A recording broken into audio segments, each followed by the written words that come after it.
O Lula acabou de chegar, chegou ontem a Brasília, né? Estava se recuperando aí da cirurgia que ele fez nas cordas vocais ou na garganta, né? Estava com um probleminha na garganta. Se recuperando agora, pode falar, então lá vem, né? Vamos ouvir mais um pouquinho de Lula por aí nos próximos dias. O Lula que está indo a Brasília para negociar aí a PEC da gastança, né? Que a ideia é já ter um texto aí até terça-feira para negociar. Abre a matéria aí, Matheus, por favor, aí. Lula chega a Brasília com PEC da gastança no radar, né? Pode baixar.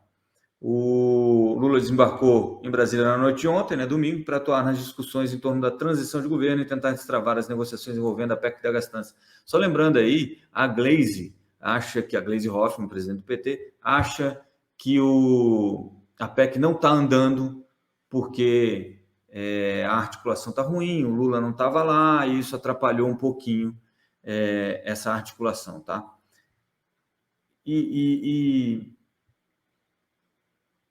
Mas tem gente que acredita que o problema é não ter os nomes ainda do Ministério, e isso está atrapalhando um pouquinho, principalmente porque pode ser um pouco de moeda de troca lá no Congresso, né? Você sabe como funciona isso.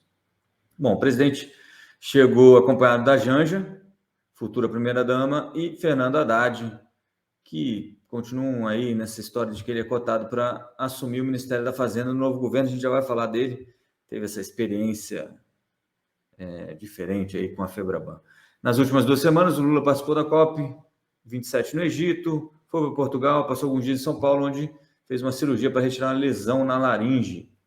Além da PEC, estão no radar do presidente temas como definição da composição ministerial e a conclusão da formação das equipes de transição que ainda estão pendentes, principalmente aí a parte da equipe da defesa, né, a parte militar aí dessa equipe de transição.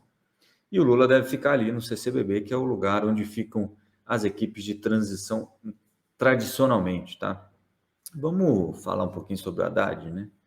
Eu até escrevi uma matéria depois da fala dele aí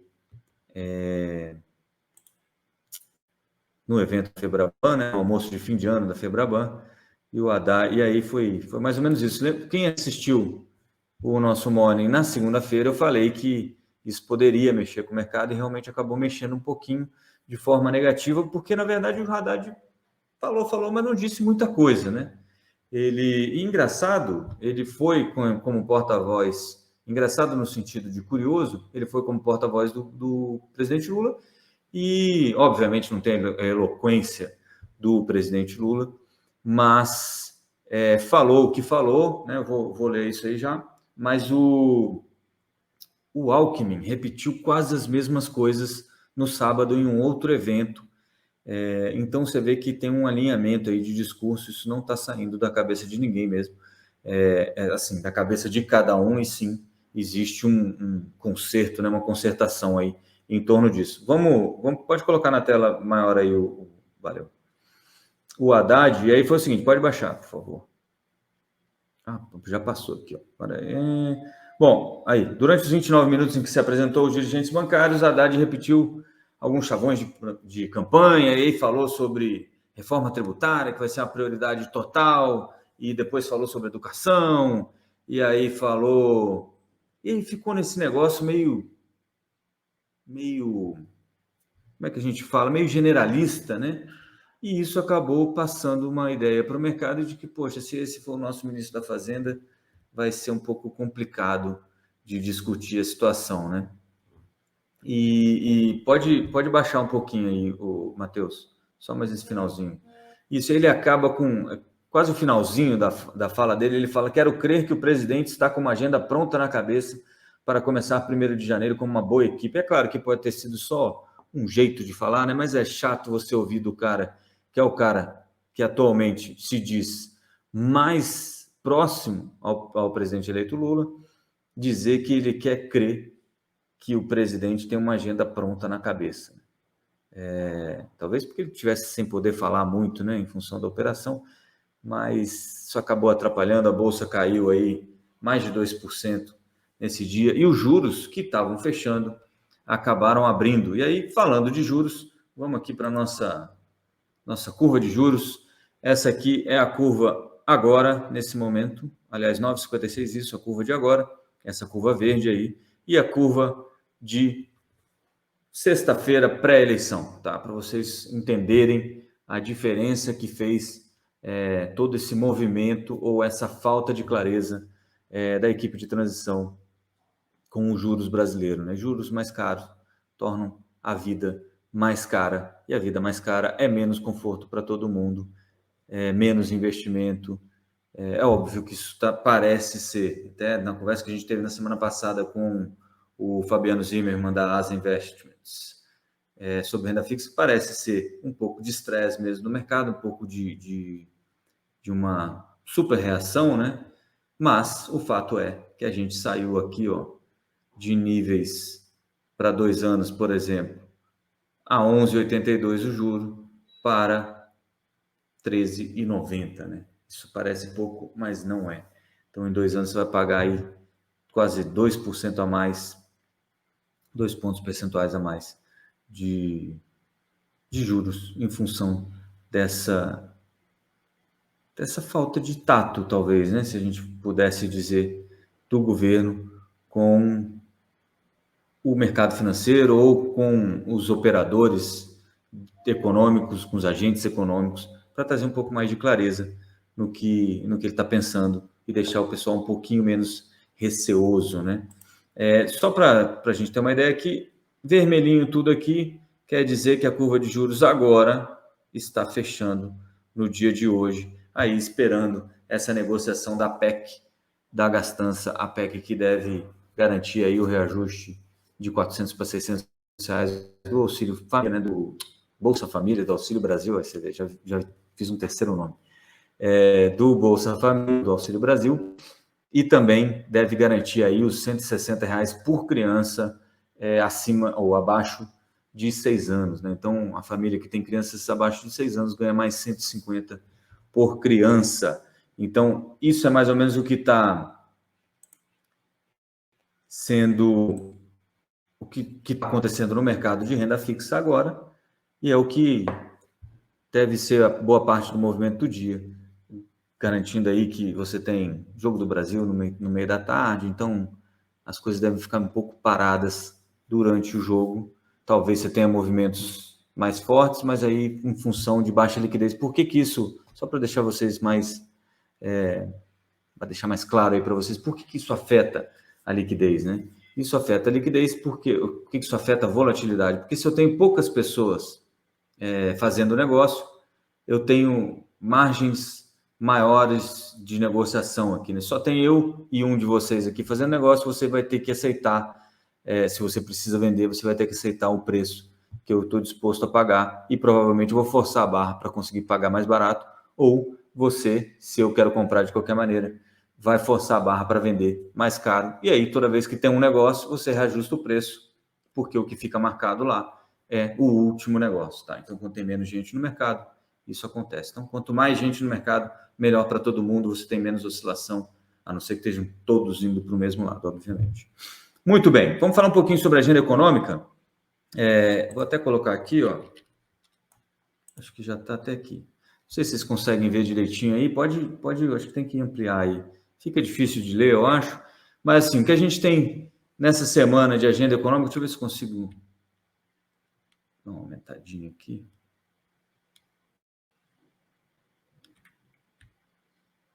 Foi muito, né?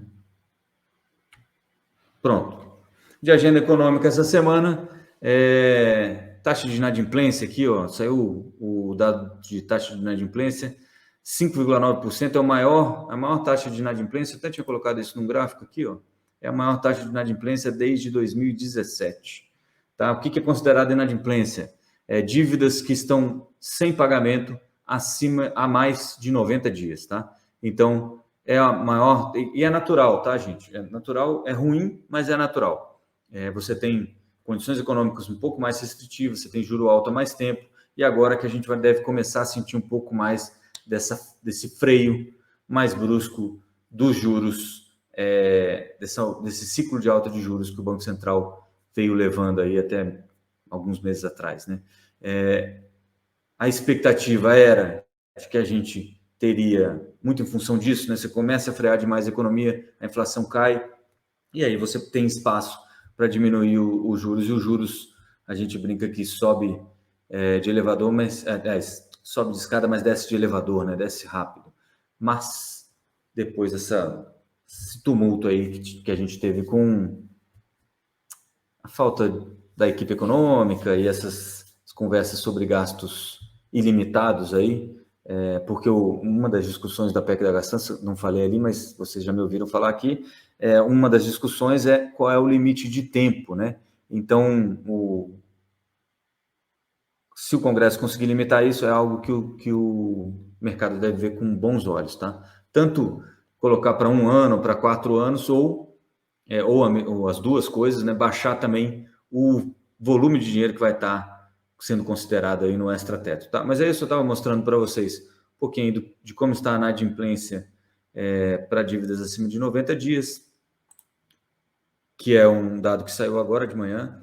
E a gente tem GPM amanhã, deve confirmar aí a quarta deflação seguida para a inflação do aluguel. Então, para quem vive de aluguel aí, uma boa notícia. Na comparação, ano contra ano, 6,13 esperado, saindo aí de 6,52 na leitura até o mês passado, tá bom?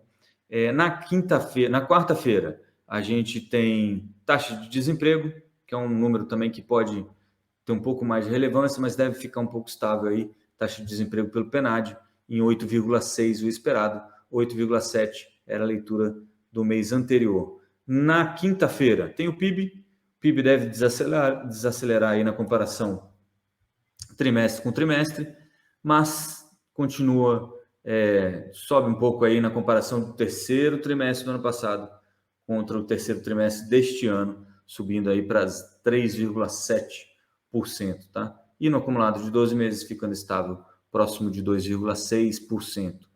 E se não me falha a memória, é mais ou menos isso que a gente tem de mais importante aí na agenda econômica nesta semana, tá bom, gente? Só para voltar o negócio da PEC da gastança aqui, só para vocês ficarem preparados para isso. Pode vir para mim aqui, Matheus. Eu falei da PEC da gastança, essa discussão sobre a PEC da gastança. Então, o que são boas notícias para o mercado em si? O que eu considero boa notícia, né? O mercado deve reagir positivamente, bolsa para cima e juro para baixo.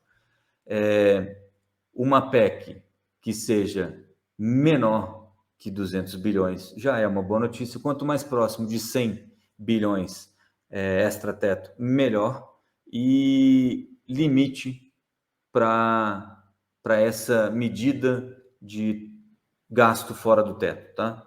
Então, se for 1 ano, ótimo, o mercado deve reagir super bem a isso.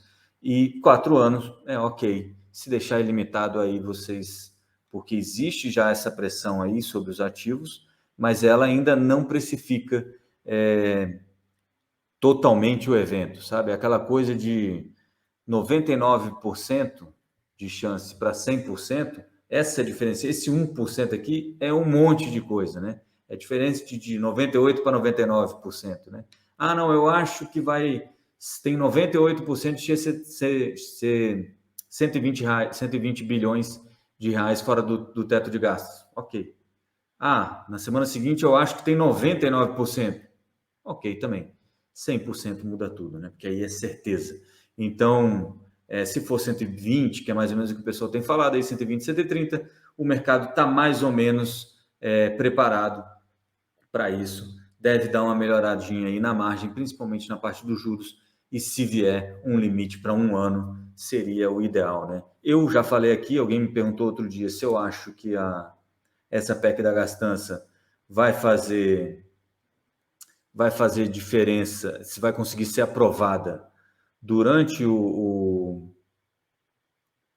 durante esse período, né, esse prazo agora, porque ela tem aí mais umas 3 semanas, se ela consegue ser aprovada pelo Congresso nas 2 casas, em 2 turnos, por 3/5 dos parlamentares, eu acho que não, particularmente, tá? Só para eu poder passar vergonha aqui, eu estou falando isso, porque eu não precisava, né?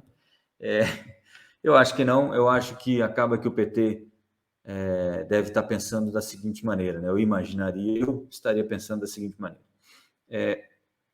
ou aprova do jeito que eu quero, ou em janeiro eu solto uma medida provisória e vou discutindo depois com o novo Congresso lá em fevereiro como é que a gente vai fazer isso. Não preciso me desgastar tanto agora, afinal de contas o orçamento é o orçamento do governo passado, qualquer coisa que tiver ruim ainda posso botar a culpa neles, então me parece mais razoável você apostar aí numa medida provisória. Enquanto isso acontecer, vai ficar essa coisa no mercado aí, principalmente no mercado de juros. E aí, só para dar uma dica de investimento, já falei isso algumas vezes aqui, é a B26 ou B32, ou IPCA+, com vencimento em 2026, IPCA+, com vencimento em 2032. A diferença entre um e outro, além do prazo, é claro. E aí, lembrem-se, quanto maior o prazo, mais volatilidade no preço do título público. A diferença entre eles é o prazo, e o de 2032 ele paga cupom semestral, então semestralmente você recebe a taxa de juros acordada, né, para aquele semestre. Né? Então, você está pagando IPCA mais 6%, vai pagar 3% de juro na correção do que é o dinheiro investido pela inflação. Tá? Então, é melhor que o pré-fixado no sentido de trazer um pouco mais de segurança. Se você tiver um problema aí com a inflação, esse papel protege você, tá? E para os mais audazes, o pré-fixado 25 também parece ter uma gordura bem boa, e isso traria também um ganho um pouco maior, se você quiser vender um pouco antes do vencimento, tá bom?